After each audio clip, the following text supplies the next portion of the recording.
When You Grow Up by Greg Drozdek. The first grown-up to ask me, "What are you going to be when you grow up?" was holding an axe. He had on a big shiny coat, a helmet, and huge boots. I looked up at him and replied in a loud voice that I was going to be a fireman. This was during a field trip to a local firehouse. We all got to slide down the pole, climb on the truck, and put away the hose. We were all going to be firemen. When we got back to school, the girls were all going to be nurses after their hospital visit. Kindergarten in 1978 at St. Joseph's of Yorkville was full of these trips.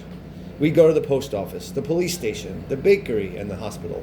At the end of the year, the girls were all going to be nurses, teachers, or nuns. The boys were all future postal workers, cops, firemen, garbage men, or priests. In first grade, some parents came in. A husband and wife raised dogs for blind people, and we all wanted to get married and do that. Fathers came in with tools and mothers with typewriters and sewing machines. We knew that grown-ups needed money and work meant money. But what else did it mean?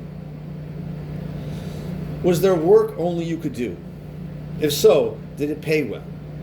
If it didn't, how could you be the worker only you could be and still make money some other way? We couldn't ignore the fact that we needed money to survive. Even the church asked for 2 collections every Mass. Mass wasn't free, neither was rent or food. Where was a clue to be found for this mystery? In second grade, Mrs. Hufnagel was my teacher. I wanted to be a teacher because she was kind, popular, and happy. Men could be teachers because we had 2 in our school who taught in the 8th grade. The priest taught us sometimes in religion class, so a man could be a teacher and a priest, or just a teacher. In 3rd grade, I wanted to be a football player. This took over my teacher goal for many years. I played football in high school and college.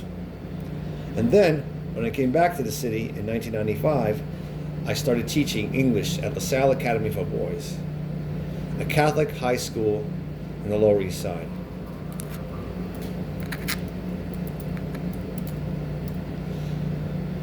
After a few years, I was asked to become the Dean of Discipline.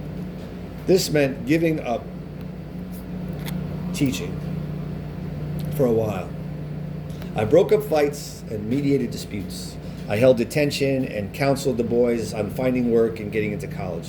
I was good at this work, but I missed teaching.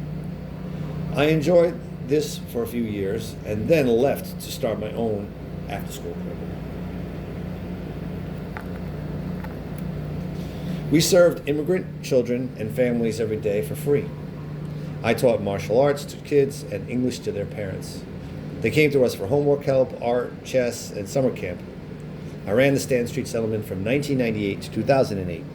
I raised money. I managed volunteers. I finished graduate school. In 2008, our rent tripled. Many of my board lost their jobs or left the city, and I had to close the school. I went back to teach at St. James Elementary School in Chinatown, but that closed due to declining enrollment. I volunteered at St. Joseph's Church nearby on Sundays. I taught martial arts, chess, and art in the basement before Mass. This church closed in 2015 due to declining parishioners and gentrification. Now I had nowhere to teach or volunteer. I had done security work for many years to supplement my meager teaching salary. Security work was steady and off the books. Every time I tried to stop, I needed money and I had to go back. Now, I was doing this work all the time and not being what I wanted to be when I grew up. I was just another grown-up working for pay. Then in 2020, a martial arts classmate of mine offered me his job. He was sick of the city and getting out now. I had taught him how to teach kids 10 years before. Now he was returning the favor by asking me to take over as the after-school martial arts teacher at the school at Columbia University. I have been doing this work ever since, while teaching martial arts at LaSalle and the Go Project, a free summer program at St. Luke's School for underserved students downtown. Back in 2nd grade, Mrs. Hufnagel told me that I had to do a lot of school to be a teacher. I did that school and I enjoyed it. The question of growing up and work has changed for me over these years. I now believe that when adults ask children what they want to be when they grow up, that this question is also a prayer. We are saying, may you grow up. May you grow to do what you love. May you grow up to be a beautiful human being who does more than just survive. Survival is not growth. We must never confuse one with the other.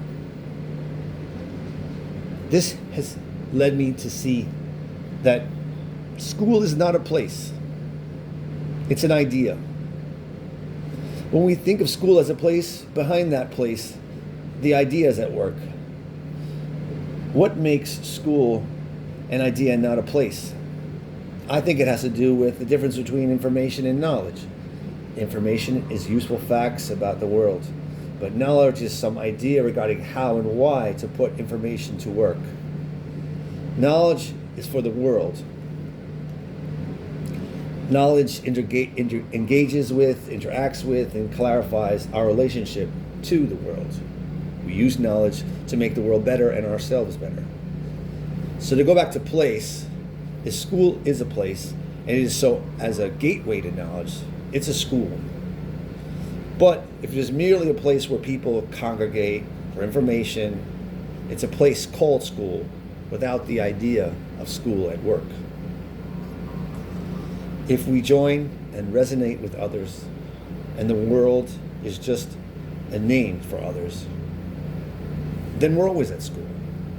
The buildings we call schools are most useful as reminders that we are our own schools when we share and learn knowledge together, to come together in spontaneity and balance, to be in conflict, if only to be in contact with all we have and all we do not yet possess.